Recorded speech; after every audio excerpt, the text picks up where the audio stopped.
Hi, my name is Jason Kaplan. I'm CEO of Milestone Sports.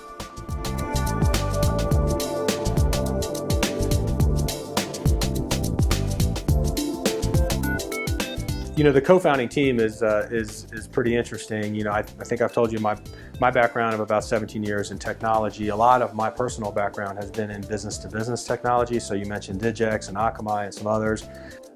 I joined Sensix, that local company, and that's where I met Meir. Our CTO's name is Meir Macklin. He's based in Israel, and his background is really important because he had 10 years in the elite Israeli intelligence unit, where he was working on all kinds of cool technologies that I can only imagine. He can't tell me. But when he left there, he was the first non-founder employee of a company called PrimeSense. Most people don't know PrimeSense, but most people have used technology from PrimeSense because Microsoft, when they introduced the first version of the Xbox Kinect, just about everything inside that little black box they licensed from PrimeSense in Israel. And Meir he was VP of R&D when they built all that technology and did the deal with Microsoft. So he's got a long history of building very high-end, sensor-based, consumer-oriented technologies that scale. And actually one of our lead software developers worked for Meir there building firmware. So we have a lot of technology capability. Our other co-founder, Zach Gorn, has a completely different background. So he's a retailer. He opened the first endurance sport retail store in Israel about 16 years ago. And so he's been very involved in marathons, triathlons, etc. And so he knows the whole value chain, what consumers want, and understands what retailers need very, very well. And so we bring together different expertise and backgrounds, and that really helps form the company that we have today. And it's interesting working with them based in Israel. Especially when you add in a reseller in Australia and a manufacturer in Asia, because it's very easy to work around the clock. But there's some real advantages to it. Those guys, they work different hours, so we respond to support emails that people send at 10 o'clock at night. We respond at 2 a.m. to them, and they are always surprised. The work week is also different there, so we're getting work done on Sundays when most people aren't.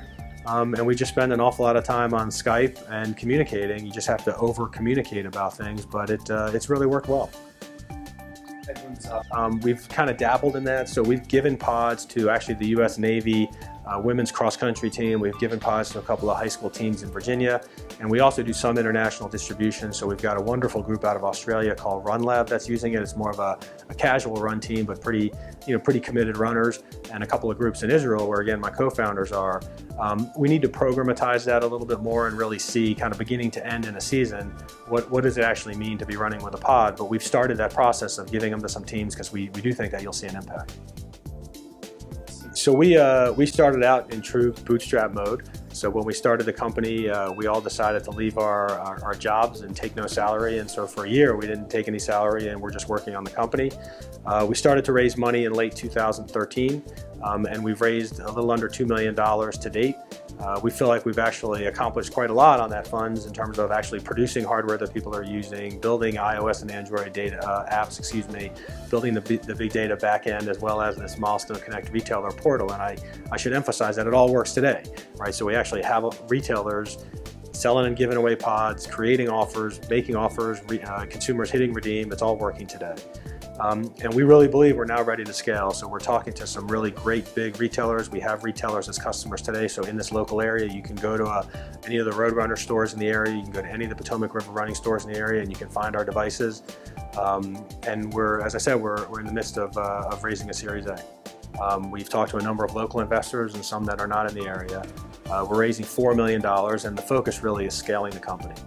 Go into a retailer of any size and wearable, and give them a wearable marketing platform. And so the primary use of the funds is going to be scaling the company, adding some business development, some sales, some marketing, and it's also accelerating our growth into other markets because we think, imagine that you walk into a store, it's unlikely that a big national chain is going to have multiple wearable marketing platforms, right? They're going to want to have a device or a platform that they use. And so the faster we can get to a second and third device, the more likely we are to lock in with that retailer and be their provider of that technology. So the funds are primarily used for scaling the business and getting us into a few more markets so that we can really lock in those customers. I saw that Sam has a small fund called Panacea Capital, and he invested in another Baltimore company in 2013 called Foodum. And I saw the press release on Potomac TechWire, and I just cold called Sam and said, hey, I think we've got an interesting story for you. And we ended up having lunch, and actually we very quickly agreed that we wanted to do something, and then very quickly agreed we can't come to terms. And so we went away from each other for a few weeks and eventually talked again, and Sam became our first kind of big investor and our first outside board member, and he's been a phenomenal team member since then. And David, so we're members of the Maryland Center for Entrepreneurship, the incubator here in Howard County. And one of our entrepreneurs in residence, Dave Hawley, used to be the president of JDS Uniphase in Germantown. And David Hurd took his position when he left, and they remain friends. And David Hurd is a very successful tech entrepreneur. He's a runner. I just found out the other day that he was actually ran in the Nationals as a high schooler, and just was very quick to understand the value of our story. And he's become a very active board member, great advisor, and good friend. We think that this platform opportunity is very, very big. If you look at the history over the last 70 or 50 or 30 years of marketing, what you see is that new technologies come about, and there's a very rapid and very massive shift of money towards those new technologies, and it's because the new technology provides a new set of data that enables better targeting. So whether it's just the introduction of cookies in the internet, whether it's video, whether it's mobile, and most recently it's been social, we forget that in 2006 there was $0 spent on social media marketing. In 2015, there'll be almost $9 billion. So that's a heck of a market in 9 years.